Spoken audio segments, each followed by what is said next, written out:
Yeah, because I mean, again, you've talked to enough guys to know that they'll start doing that, and the next thing you know, you got medications doing this. Exactly, and then you're trying to figure out like, oh, why are this level up higher than before? Oh, well, you shouldn't have been taking this. Like, you guys don't look at this is what I'm taking. Yeah, let me know. Yeah.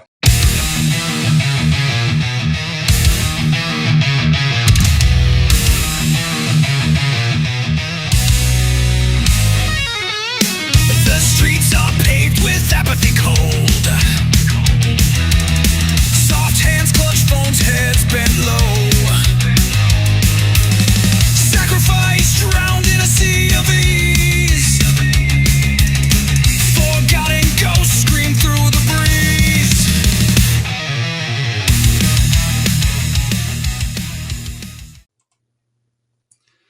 Ladies and gentlemen, it's that time again. Welcome back to Cochise County Veteran-Owned Business. It's Thursday. It's 5 o'clock. Well, it's 5-ish. Let's be real, because I know you're not watching this at 5. It's pre-recorded because I want to make sure that everybody sees this video in its entirety, and we've got someone special for you. He may look familiar to you if you've been watching the Warrior Healing Center social media network. Then you recognize the person to my left, your right, depending how you're watching this video. Seriously, anything's crazy these days. From the Level Up Live Warrior Ethos, he did a whole bunch of, some of the things I can't remember, I'm not going to lie. But it's all based out of Tombstone. Well, a lot of the stuff I talked about was just positive things to keep things positive, way to deal with your physical issues and your mental issues and those kinds of things. So I tried to hit a wide variety of stuff, positive stories that I'd heard, or things that might help people. Yeah, it was amazing, and you also had those vendors. You had those tables at the vendor. Yep, sure did. Yeah. So haven't done much of that in the last few years, but yeah. Had those where people would come up and we would talk about coaching and stuff like that, try to help them out. So, but he has been doing something amazing as of late, ladies and gentlemen. Rob Robertson, and today we are going to talk about his book, The Submariner's Tale. A Submariner's Tale. Submariner's Tale. Yeah, I have an accent. Chicago area, so don't mind me. How you been? I'm doing. Like we were just talking about a minute ago before we got started. Every day's a new adventure. Right. So anytime you're a disabled vet, you have your good days and your bad days. Mm-hmm. So I get by every day as best I can. Well, it's always good to have you on here. Good to have good to have a familiar face back. Yeah. Now I've been reading some of this. I told you I was like, I didn't get to the end. I was trying. The butler did it. The butler did it. In the library with the candlestick. In the library with the candlestick. But what I've got up to so far is really amazing. I mean, I know you spent a lot of time in the beginning. You were building that base of yourself and family life, mm-hmm. and just how early part you started in Kansas, mm-hmm. moved around, stayed a little bit in San Francisco. Really touched home when you started talking about the 80s and the music that would really get you going. Yeah. I think there's something about those of us that were not necessarily born in the 80s, but went through that in our formative years. Right. I think we just have a different view of the world than a lot of other people do. It's like it's just that form, like you said, that forming is like you just different music, something you focused on is like, all right, now I'm feeling something. Yeah. I just don't think we got as bent up or twisted out of shape about things as maybe some people do now. Maybe that's an unfair observation, but it's just how I see things. I just, something happened. We just never did let things get to us as much as people do today. Yeah. Now it's like, you say anything, I'm offended. Come on. Yeah. Before 80s was tough. Yeah. I mean, but it made you tough. It built you. Yeah. What was that part I was reading? Because I want to ask you about that. Coach Campbell was his name? Yeah. So when I was going to 7th and 8th grade in LaPorte, Texas, mm-hmm. Baker Junior High School, again, another one of those experiences I had that had put a big mark on me. Really enjoyed going to school there. That was my first real success in being in school, and I got some AP classes and all that. But there was one person in particular was there, and I kind of gravitated towards him. His name was Coach Campbell. He was one of the football coaches. Mm-hmm. But that's not really where I got attached to him. It was more in the classroom, and then he ran that chess club. Right. And that's where I really, got to be around somebody that was positive, had a positive effect on me. And I can't come back now to you and say, well, he said this or said that. Right. But I do remember that positive energy that he was always around you, would always give to me. It was like you said, being on the football field, he was tough on you, trying to get the best out of you, but being in the chess club as well, it's like a strategic thinker, start thinking outside the box is like, that's good. He was probably the first real adult outside my parents or grandparents or secondary family that had real conversations with me. Mm-hmm. You know what I mean? I mean, it wasn't, he didn't treat me like I was 13, at least from my perspective. Right. He treated me like, like another adult, almost having a conversation with him. So that was a big, big impact on me with him. So, yeah, I remember him. I could still see him sitting there at that chessboard, that hand up here, like this, rubbing on his chin. Man, but it's been 50 years. Yeah. And of course, you did your fair share of moving around. And when you read this book, it's like, well, at that time, it wasn't even the military, from at least what your mom and dad was doing, but it had very much the characteristics. Right. So you still have all that stuff of you got to make new friends, you got to try to reintegrate in a new school, all those things. And, I see it both good and bad. And on the bad aspect of it, you never feel quite grounded anywhere. At the same time, you have experiences maybe that nobody else in your classroom or nobody else in your peers are getting to experience either. Mm-hmm. Because had Dad not had that posting in San Francisco, we might not have went up through Nevada and went through all the places, Lake Tahoe, Virginia City, Vegas, Reno, all those places. And then, up through the Redwood Forest in Northern California and some of the towns and some of the historical places up through there. Had Dad not had that job, I might not have gotten a chance to do that if I would have just been in Kansas, for all that time. So, I mean, it's good and bad. I had a lot of conversations here recently for some reason over this deal with what it's like, traveling versus not traveling. It's like traveling can be good, and I think it's a good thing to do. It has its bad, but it also has its bad, especially when you're younger and you're in your formative years. It can be an issue. The one thing I did not know, and because I've never heard it in conversation, it never caught me. But now that I've been doing a different form, I never knew that you did martial arts. Mm-hmm. Did it for I did it from basically 1981 to about 2010 when my back started getting to be an issue, and it just got to be, you got to kind of pick and choose what where you're going. And I've tried to pick it back up a few times since then, but it just seems like my back would become an issue. So I've kind of left it off to the side. But yeah, I studied for a very long time. Got to meet some really amazing people doing that, including Chuck Norris. When I was young, about 17. Oh, very nice. I didn't put that in the book, though. No, I caught that, but I did catch where when you went to the hometown or the home area where Bruce Lee was. Yeah, when we were in Kowloon. Right. When we were when we pulled into Hong Kong, when I was unbelievable. And I didn't know, because I don't think that I either didn't catch it when I watched the movie. Mm-hmm. Or the Bruce Lee movie that came out with, back in like the early 90s. It didn't dawn on me till years later. It's like, oh, wow, I was there. And I didn't even, I think I might remember of seeing the statue that's there for him, but it didn't register exactly where I was at the time. Mm-hmm. So, first, that was my first time out of the country. So it was kind of like country mouse in the big city. Everything you do is kind of like your eyes are this big. Yeah, it's all cool. So, yeah. Now, and again, like I said, I was reading quite a bit, so I was trying to catch on, trying to pay attention to key points. And you actually signed up for the Air Force first. Yes, I did, and that was a disaster. That was a mistake on my part.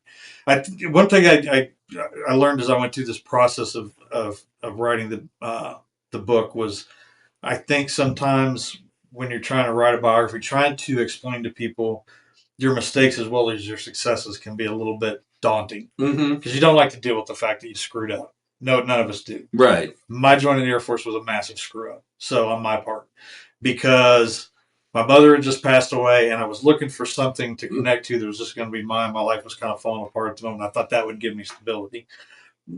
I think after death, that's probably about the worst place in the world you can possibly go is the military. You've kind of dealt with those issues that are around the death itself. Mm-hmm. And that's where I made the mistake. So mentally, I wasn't ready to go. Physically, I wasn't ready to go, and I paid for it probably more physically than I did mentally. Mm-hmm. When I was down there, I got down to 107 pounds. That's when they decided to send me home. Yeah. Because I wasn't, they were trying to put weight on me, and it was going in the wrong direction. And so, I talked to the psychologist and everything, and they were like, hey, this is the wrong place for you. So I ended up going back to Kansas to start with, and then on to West Virginia afterwards. Just trying to do what you could, and then eventually, and actually, what I liked a lot about the book so far that I've read, how you not only just go back and build that base to bring up to where you are, but every so often you just fill in going, oh yeah, and I was with, not Rick, but there was another person who you always, Iron Mike. You always like, oh yeah, I met him back then. We stayed in touch with them through Facebook Facebook, not MySpace. But I like how you went there and then caught us up to date, and then kept going back, and then caught us up to date. Yeah. Unfortunately, Iron Mike's not with us anymore. He passed away from leukemia in 2016, and I that's one of those things that it marks you because I always wanted to get back with him again. Mm-hmm. Because you always convince yourself there's time. Right. I got time. There'll always be time. Then the next thing I know, he and I had conversed a few times on Facebook and whatnot. And then all of a sudden one day I'm looking at it and there are people talking about like he's not here anymore. I was like, what the heck? So I finally messaged somebody that was in that thread, and I was like, what's going on? Well, Mike passed away, and I had no idea he had leukemia. But apparently he found out only like 30 days before he passed. So it was like found out he was stage 4 and then he was gone. So, it was quick.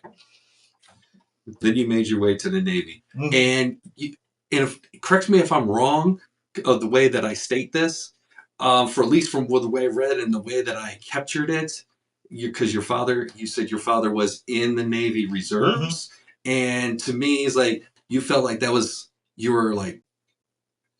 was something when he was introduced to you that this is what I'm looking for. This is not exactly, this is the right thing to do to fall in line. This is what you.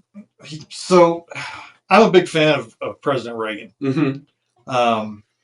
And I remember, he kind of brought back the spirit of America during the 80s. But one of the things that most people don't talk about is not every section of the country was doing as great as you would think up underneath it. Like in the area I was in, West Virginia, was still very economically depressed. Right. Most of it there is coal mining. And I had tried to make it there and couldn't get more than just the run of the mill, flipping burger jobs, basically is what I call them. Did a lot of security work, but it's not anything you're going to get, Right. And so, especially considering what you said that they were asking for. Is like you're trying to do something like. Yeah, the police departments. Yeah, I was trying to get on with one of the police departments, and all I heard was you got to have a degree or we want you to be from the military. So I almost went in the Navy in '88, and then I decided to do some more college. I just didn't take the bite right then and there. 1990 rolls around. I'm 24 years old, and it's like somewhere along in here's got to. I'm not getting anywhere. Yeah. So I went down and I talked to the recruiters and took the ASVAB for the 2000th time because I'd taken them numerous times over the years. Scored still really high on it, and I would have went to nuke school. At the time, though, you had to be through nuke school before you were 25. Well, I was going to turn 25 that summer, so I couldn't go to nuke school. So they sent me down to see The Hunt for Red October. Yes. And I got hooked on that movie, and the whole idea is they start talking to me about sonar, and I was like, yeah, that's the coolest thing I've ever seen. I want to go do that. And it was kind of a twofold thing. I always make a joke about it, is that being a huge Star Trek fan, I figured that was as close as I was ever going to get to being on a starship with a submarine. So that had a little bit of play into it. But yeah, I ended up signing up for submarines, and it was a good decision at that time. Submarines and in the sonar fields. Right. And from what I read, it was like you're a quick learner, really, really taking it on. Like you get focused on it, and you were at the top or near the top of the class in almost everything that you did. Yeah, after that first one. That first one, I kind of tripped all over myself. Yeah. I didn't think it was because I didn't take it seriously. It's because I didn't realize the amount of commitment I was going to have into it. So there's a difference between you're not you're putting your full focus on something and you're just, kind of goofing off. I wasn't goofing off by any stretch, but I just wasn't putting my full focus into it. So when I took that first test, which was just basic math, I scored like an 80 on it, which is just enough to pass the test. You had to score an 80 on it. Right. That was the first thing. But the second thing that got me was the fact that I was at the very bottom of the class. There was like me and one other guy that got like an 80 and everybody else was other than. I was like, oh, we know. I'm not doing this. And it just lit a fire up underneath me for the next 16 weeks in that particular school. And so there was week one that I had an average of 80. By the time I graduated, I had an average of 94. So I brought it up 14 points just in those 16 weeks and got an award for most improved. Yes. Over that time. So, but it wasn't like I didn't do, I don't think anything anybody else was doing. I just buckled down and said, if I'm going to do this, I need to commit. And I want to say that's because, offhand, to your discipline towards martial arts. It's like, you want to do the best you can. You want to make sure you get everything right. So you do that. So I would assume that's the same thing. That's the same mindset you put into this. Right. Because it was much the same thing because when I first went to study the martial arts, I got in under a special program and I was the only one to make it through that program. Yes. And then once I got done with it, the instructor wanted me to move over to his regular classes and I couldn't afford to pay for them. So he cut me a deal like you clean the dojo and you can go ahead and go. Well, yeah. Give it to mom. Yeah, let me sign on. And so I was kind of like, I always say I was kind of like I was the Karate Kid before the story came out. But, that whole thing of it is now I have skin in the game. Yeah. Because, now I'm putting in work to get something back in return. And the flip side of that was I was the last one in that dojo every night, and he was there every night. So I would get to bang things. I'm sure he was getting sick of that 16-year-old kid sitting there. But, I mean... but he also took time to show me stuff that he probably didn't show everybody else because I was there. Because he'd be like, "Come on, let me show you this real quick," or whatever. And so yeah, I mean, there's a lot of that same mentality. You're exactly right. So you're going through the Navy system. You're doing great. You're going to different places. But while this is all going on, there's also another thing going on, and it's affecting parts of your body. Yeah. So. I have a theory, and I don't know how true it is, that when I went in, so I raised my hand the first time in December of 89. Then I went to boot camp in April of 90. Then Saddam invades August of 90. I have this belief that they knew that he was going to invade back in 89. The U.S. intelligence believed that. Because I think they were willing to take anybody that could carry a rifle. Because of what I found out, we could go into a great deal of this on the VA side of things. But as I was going through my files and everything else, it got to be pretty obvious to me that I probably should have never got past MEPS because I had a couple of different things, a couple of different birth defects that should have kept me from being able to enlist. Right. But I think them not knowing how that was going to play out. If you could carry a rifle, they were willing to sign you. They were going to sign you, right? So then once I get there, the physical demands and everything start catching up with the problems that I have.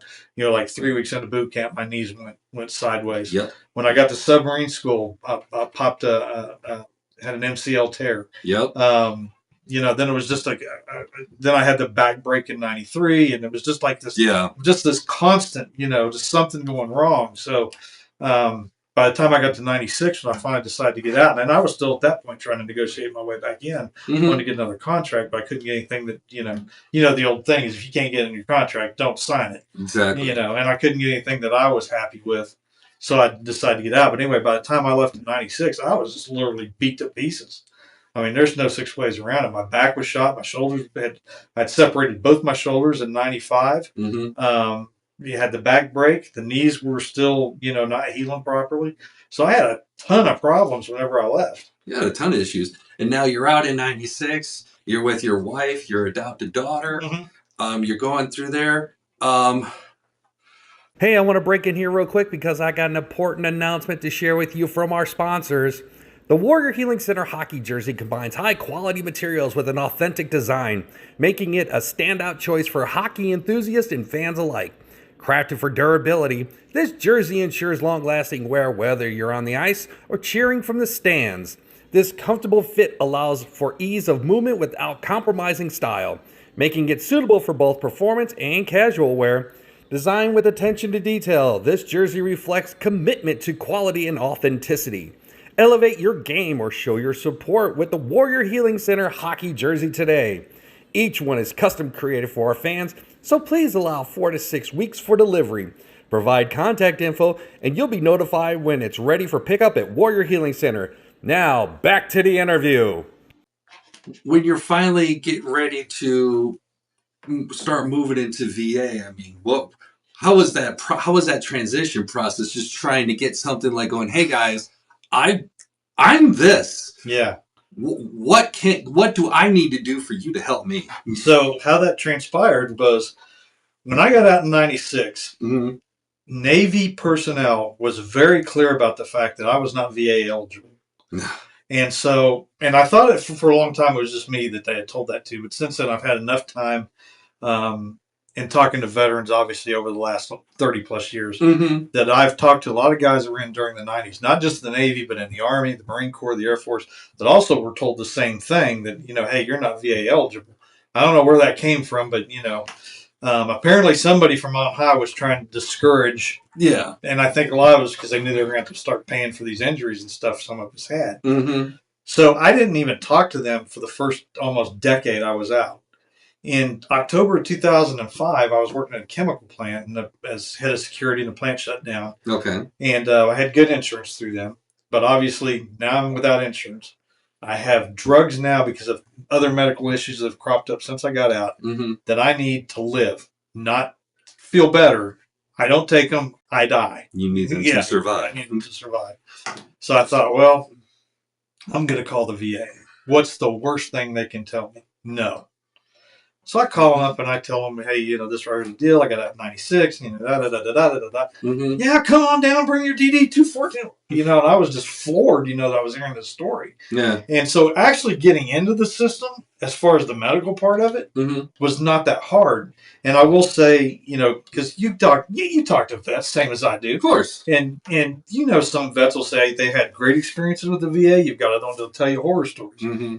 I have kind of narrowed that down, at least from my opinion. Depends on what part of the country you're in. Yes. So where I was at in Charleston, in West Virginia at the time. Now, West Virginia at one time, it's not so anymore, had more people per capita in the military than any other state in the Union. Okay. So I think they have a real strong reputation for taking care of the people that are there. And I can't say that's the same. I've been gone now 20 years. Right. But at least whenever I was dealing with them, the doctor I had there and the people that I was dealing with took great care of me. And so I didn't have any problems with that part of it. Okay. The medical aspect of it was getting in and actually getting treatment was not too bad. That part of it was okay. Mm-hmm. If you're alluding to the actual part with the VA system as far as the disabilities. When I say that, I mean it as a whole because, eventually you're going to get to that side, but you need to get taken care of because... Yeah. They that part of it, at least in Charleston, they did a great job. That's good. When I got to Fort Worth, almost 180-degree turn. Yeah, then I started having problems getting issues taken care of. Mm-hmm. And Fort Worth was not a good experience with the VA. I had one really good doctor while I was there. The rest of them seemed like they were just, willing to let me suffer as long as they could just write a pill for me. Mm. And, my thing about it being a veteran, and I say this all the time, is I don't want another medication. I want a tool that's going to help me deal with exactly. it. Whether it's a mental tool, whether it's a physical tool, I don't need another drug. I need something that's I can do physically to maybe make this better. I don't want a medication you think that works. Yeah. And I have to play guinea pig for you just to find out it did or, oops. Yeah. Yeah, because, you've talked to enough guys to know that they'll start doing that. And the next thing you know, you got medications doing this. Exactly. And then you're trying to figure out, why are this level up higher than before? Oh, well, you shouldn't have been taking this. You guys don't look at this. This is what I'm taking. Yeah. Let me know. Yeah. Because I ended up with a mistake on mine, apparently. because with the heart condition I have, one of the things that helps is magnesium. Okay. So I also take a Synthroid because it replaces the thyroid because I had it burned out in 2001. Right. But come to find out, I have to be careful when I take the two of them because the magnesium will negate the effects of the Synthroid. So if I take them both at the same, if I screw up and take both of them at the same time, it will cause the Synthroid not to absorb into my system like it's supposed to, which will screw up my thyroid numbers. But that's just back to your point about what you're saying about, they start giving us all these pills and everything else. Please take a look and make sure this doesn't interfere with that. This will help this. This will help this. Yeah, but will these two work with one another and play nice? Yeah. It's like, I'm pretty fortunate right now because the doctor I have over here at the CBOC is pretty good about contacting me when she sees medications. Like if she does give me something new, it seems like she does take that extra step to make sure it's not going to interfere. The one down the street. Yeah. Yes, they actually do pretty good because I had a similar conversation. It was like, I don't know why these levels are like this, but this one I'm taking. She's like, the one I had at the time, Dr. Gray. It was like, you should not be taking this if you're taking this. Yeah. Like, help me. Yeah, that used to be my wife's doctor before she went to down in Palominas before she went to the VA. Right. She used to have Dr. Gray. And she had really good success with her, but I don't know how she is over here. I got Warren right now, and she does. I will say she does a pretty good job all over. Okay. I think I'm pretty fortunate right now with her. So I'll just take it for granted that it's working real good for you on that side. At least at the moment, yeah. It seems like we've got most things kind of ironed out. At least, I mean, most of the stuff I have wrong with me at 61 years old is not going to get any better. Mm-hmm. Right now, we're just trying to make sure it doesn't get any worse, which is kind of where we're at. I did finally get one mystery solved concerning the heart. Thank goodness they put in a permanent recorder called a loop recorder. And we determined that for the most part, it's a benign problem. Mm-hmm. I do have some issues with it. But as far as having to sit around and wonder, well, is this particular event going to put me in the grave? No, I don't have to worry about that, at least as far as the heart goes. Now, the problem I have is because I do have high blood pressure, right, and it could trigger a stroke. That is possible. Mm-hmm. But as far as just the actual palpitations and stuff that I feel, they in and of themselves are not as dangerous as that they could have been, or as I felt like they could have been. Now, did you, correct me again if I'm wrong, did you say before you had a device in your back? Yeah. Okay. Yeah, so I got that put in 2024. How is that working for you? Because I heard recently, because I have a friend who also has one of those going through VA. Is everything okay with that? Because there was a defect or whatever, something came up recently. I don't know if that's there's several different versions. Mine's called Medtronic. Okay. So there's several different versions of it. Mine works pretty well. The only problem that I have has nothing to do with the implant itself. It's just over the years the damage has gotten. Well, let me back up here for a second. So when I had the break, it wasn't taken care of properly. Poor and delayed care again. Mm-hmm. I'm sure you've never heard about that about the military at all. But but anyway, so when I was getting the stimulator put in, I had to go visit with a VA psychologist. Mm-hmm. I guess to make sure mentally I was okay to have no idea what has one to do with the other. But she did point something out that was very, very interesting to me. She said, I don't think the damage is any worse. The problem is it's been ignored so long that the nerves back there are overfiring and creating a lot of pain for you. And so now they don't know to shut off anymore. Right. And there's no way really to shut them off because they tried a couple different ways. So what the stimulator actually does for me is, imagine this is the way Desert Sky, Dr. Kyle over Desert Sky explained it to me. Okay. So the pain is like noise, okay? So your body focuses on whatever the loudest part of the noise is. What the stimulator tries to do is be louder than the pain. Mm-hmm. So it kind of shuts the pain off for a little while for me.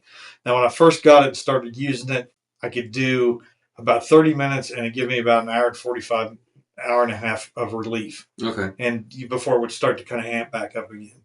The problem it's gotten to be is even 2 years in, I can turn the unit on. It will shut the pain off for about 30 minutes, but my return to pain is within 5 to 10 minutes. So, and I'm sure that's just age, arthritis. You know, Things set in. things set in. I mean, it's not going to get any better. That's the problem. Mm. And so I'm kind of stuck with it. It hamper. Like I say, it comes down to this: is like it does hamper a lot of what I do. However, if I need to do something, I can still probably do it. It's just a matter of how much pain I'm willing to eat, right, in order to accomplish that task. And the problem I have is the pain is getting such to a level that, yeah, there is. I've been again really find out what my limits are, and they're pretty low.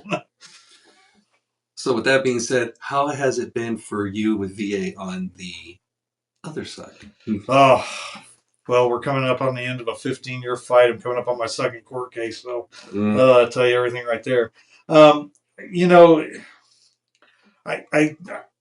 it's for the longest time, and even to some extent today, I want to really be hard on both the Navy and the VA over those things. But I'm also conscious of the fact that the people involved are not bad people. Mm-hmm. Okay, they mean, I honestly, God, think they mean well. Yes. It's a system that's not designed to take care of Yeah. all of this. So, for example, I say in my case, I was very fortunate because all my problems are not from blown up shot, you know, in a fight that, you know, got stabbed, shrapnel, all that stuff. Right. Everything that happened to me was basically a workplace injury. Mm-hmm. So let's say I worked for ABC Company. So if I worked for ABC Company and had the same injuries, they would send me down to workers' comp, and they would work with workers' comp and the doctors because they want to get you back to work as quickly as possible. The military's not set up like that. Mm-hmm. They just tape you up and send you back, you know, as quickly as humanly possible for them. Here's your ibuprofen. Here's some water. Yeah, because we were do it. Yeah, because we were talking about a buddy of mine that lives here that served with me on board Louisville. We were talking about it, and he said, "Didn't Doc used to have a bottle of ibuprofen sitting on the water cooler outside of his office?" I was like, "Yeah, as I recall, I'm pretty sure there was one there." So if you had an acre of pain, you just went down there and took that stuff. Mm-hmm. And we're talking about the big 800 milligrams. Yeah, this isn't big like horse pellets. Yeah. So I mean, you know, it wasn't like it was really being tracked like it should have been. Yeah. Because I think back then, 30 years ago, those big 800, well, I think they still are now, or you have to get a prescription in order to That was always the running joke, like going, "Oh, you're going to sitcom? Well, two horse pellets and a bottle of water." Yeah. Yeah. My doc over Desert Sky calls it Ranger Candy. Yeah, yes. Vitamin M, another name for it, you know, all this stuff. And you don't think about it. No. But yeah, it's just not a system that's designed for people with chronic problems that they're going to be there for a long time, or getting you the proper help you need to get you back to work before they just send you back. So, because like when I got hurt with my back, it was 8 days from the day I broke my back till the first x-ray was taken.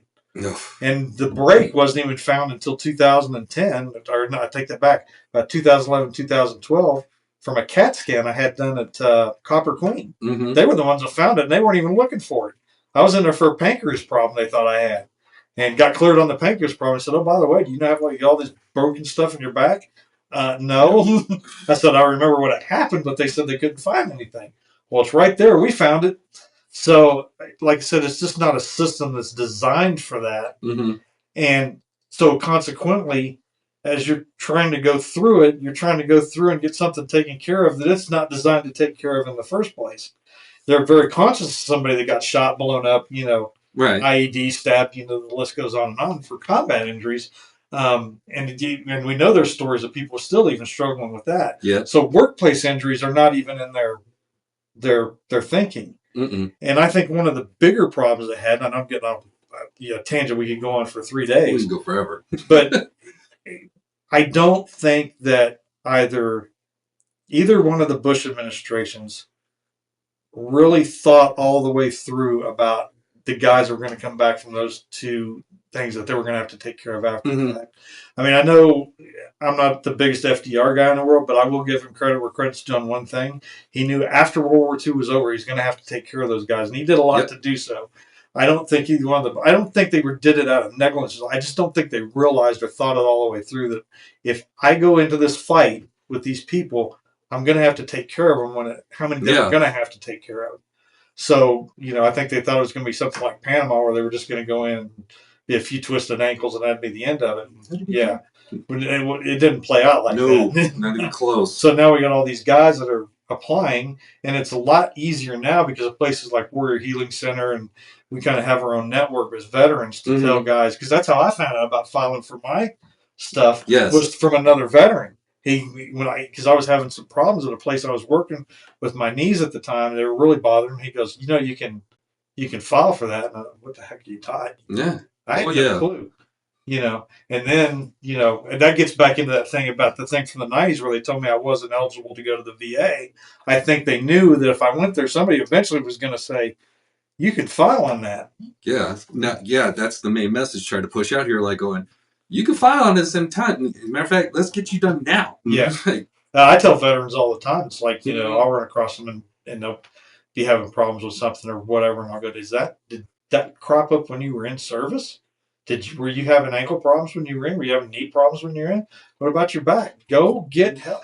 I don't care if they just give you a 0 rating. Yeah. That's because that way you get in the system. Get in the system so that way you can get treated for this. Exactly. Because if you're paying for it out of your pocket for something that's cropped back up because of something you got hurt for, we all signed a contract saying you'll take care of that. Yep. So get in there and get it done. It's I know there's some veterans that kind of consider you a bit of a gold digger when you're doing stuff like that. Look, I didn't get hurt at home playing ping pong. Exactly. I broke my back moving equipment for the military. I wasn't on duty when I hurt my knee one time when I tore the MCL, but I was going down steps on a base when it happened. I was going to the gym. Why? Because I wanted to stay in shape so I could pass my PRT. Exactly. So, it wasn't like any of that stuff happened when I was separated both shoulders. I was doing a stores load. So all this stuff happened while I was in the working. military. Yeah, and it was all in the service. So, yeah, it's the second half with dealing with that that bureaucracy. The only advice I can give people is don't give up. Until you've played your last spade, do not give up. Keep fighting, and if you think that you can't do it, there are lots of places, especially Warrior Healing Center that can definitely help you, or they can point you in the right direction who can help you. I keep telling people all the time because I'll see people on some of the Facebook veteran pages. They'll go like, well, how do I deal with this? It's like, find a VSO. Do that first thing. Yeah. Find somebody that's going to be adversarial with them. Not because you're trying to be a jerk, but if you don't have somebody willing to go fight with them, they're going to put you off as long as they can. Make their life uncomfortable, not your life uncomfortable. You signed a paper saying you'll take care of this. So hold them to their standard. That's what they said they do. They need to do it. Definitely. The Submariner's Tale. Definitely go check it out. If there's one message you would hope someone would get from reading your book, what would that message be? Just what I was saying there at the end. Just endure it. I think one of the last things I write in a book, whenever you get to the end of it, you'll see that not all stories end clean. But sometimes the story is just the fact that you were able to endure everything. Don't just give up. It may not work out like you want, but there's still positive things you can get out of it. Just keep fighting. That's all you can do. Thank you for coming on. No, thanks for having me, man. I really appreciate it. And you're always welcome back anytime. Yeah. Especially if you want to pick up your broadcast once again. Yeah, I was batting around something today. I got some people I want to talk to about a couple different things.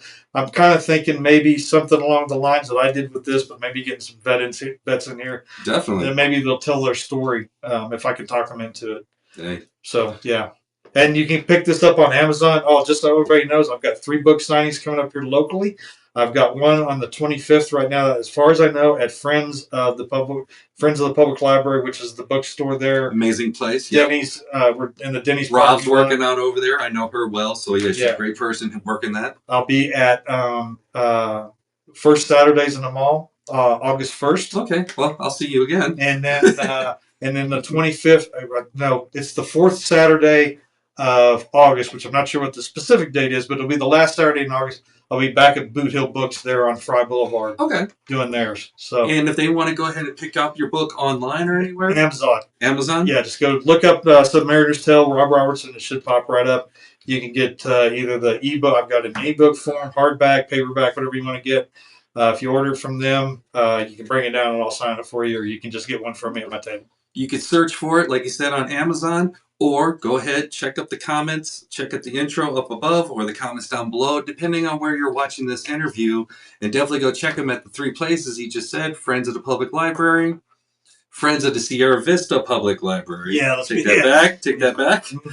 First Saturday, first Saturday in August, which can be August 1st. And then, what was it? Boot Hill Books at the Boot Hill fourth Saturday. That should be the last Saturday in August. I should be there from 10 till 2. Definitely go check it out. Very good read. I am 3/4 done with it, and I am liking what I'm seeing so far.